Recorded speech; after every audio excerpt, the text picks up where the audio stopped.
Tunawashukuru sana wataalamu wa champagne usiku wa leo. Wapendwa wa taifa la Mungu, tukio linalofuata sasa ni tukio la kutosi. Tutakuwa na tosi mbili tu. Moja ni kuwatakia kila laheri maharusi wetu wapya, Mr. and Mrs. Emmanuel, katika maisha yao ya ndoa walioanza leo. Mbili, itakuwa ni kuwashukuru nyinyi wote wageni walikuwa. Mmeacha shughuli zenu, mmeacha kazi zenu kuja kushereheka na familia ya baba na mama Bashome. Kwa upendo na amani kwa tukio hili, naomba simu zipumzike kidogo, naomba wote tusimame. Ukiwa umekuja na mke wako mgeukie kabisa, yani mtazamane. Lakini kama umekuja mwenyewe baki tu hivyo hivyo. Hivyo hivyo tu. Nyanyua juu kabisa. Wenye ndoa tujifichi bwana. Baada ya kumtazama mke wako, mume wako, mwambie I love you.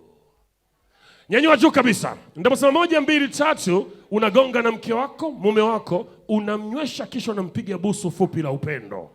Lakini kama umekuja mwenyewe ni kuombe, ndani ya moyo wangu baki hivyo hivyo. Kuwatakia kila laheri Mr. and Mrs. Emmanuel katika maisha yao ndoa walioanza leo. 1, 2, 3, wote cheers!